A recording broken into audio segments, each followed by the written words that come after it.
Tingginya harga barang di pasar mengakibatkan beban ekonomi yang semakin berat bagi masyarakat kecil, meskipun PPN belum dinaikkan. Kondisi ini menggarisbawahi dampak inflasi yang perlu mendapatkan perhatian lebih. Meskipun Indonesia bercita-cita menjadi negara maju sesuai dengan standar OECD, tantangan masih ada dalam hal pertumbuhan sektor industri dan inovasi.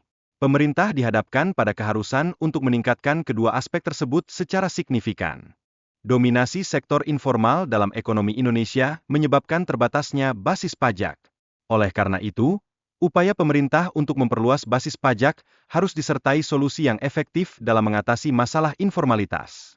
Banyak pelaku usaha memilih tetap berada di sektor informal karena adanya insentif yang lebih besar. Namun, pilihan ini menyimpan risiko yang harus siap mereka hadapi saat beralih ke sektor formal. Pemerintah perlu menciptakan level playing field yang lebih adil, untuk memberikan insentif bagi pelaku usaha beralih ke status formal, yang diharapkan dapat lebih mudah diakses. Tax effort di Indonesia masih tergolong rendah dibandingkan dengan negara lain. Oleh karena itu, perlu dilakukan upaya lebih untuk meningkatkan pendapatan pajak, salah satunya dengan mempermudah proses perizinan bagi pelaku usaha.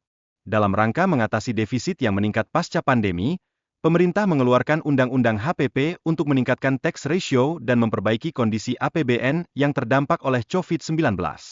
Perubahan kondisi global, seperti perang dan penurunan harga komoditas, memperburuk keadaan ekonomi. Ini menciptakan tantangan baru dalam merumuskan kebijakan ekonomi yang efektif dan responsif. Asumsi tentang pemulihan ekonomi pasca COVID-19 ternyata meleset. Banyak masyarakat terpaksa berpindah dari kelas menengah menuju sektor informal akibat ketidakstabilan ekonomi yang berkepanjangan. Kondisi fiscal space yang terbatas menjadi penghalang bagi pemerintah dalam pengambilan keputusan. Hal ini menjadikan proses pengambilan kebijakan semakin rumit dan kompleks. Peningkatan PPN dianggap sebagai solusi cepat untuk meningkatkan penerimaan negara. Penerimaan dari PPN diharapkan dapat membantu menutupi cicilan utang pemerintah yang terus meningkat. Isu keadilan dalam perpajakan menjadi sangat penting, terutama terkait pajak pribadi dan perusahaan. Pemerintah perlu aktif mensosialisasikan prinsip keadilan untuk membangun kepercayaan masyarakat terhadap sistem pajak. Masyarakat kecil menghadapi kesulitan akibat fenomena pasar yang semakin sepi dan harga barang yang melonjak. Meskipun PPN tetap sama, beban ekonomi mereka semakin terasa. Proyeksi pertumbuhan ekonomi menunjukkan pelambatan, sementara pendapatan masyarakat terancam menurun. Hal ini menimbulkan kekhawatiran bahwa kebutuhan dasar mungkin tidak dapat terpenuhi, menjadi tantangan bagi pemerintah untuk merespons. Kenaikan upah minimum sebesar 6,5% diharapkan bisa membantu masyarakat.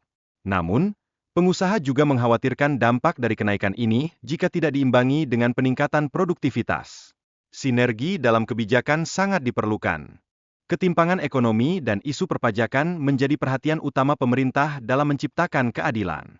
Evaluasi lebih lanjut terhadap program amnesti pajak diperlukan untuk mencegah penyalahgunaan. Konsistensi dan kredibilitas pemerintah dalam penegakan hukum sangat penting.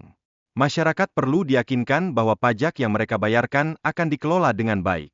Persaingan global semakin ketat, terutama dengan memasuki produk murah dari Tiongkok.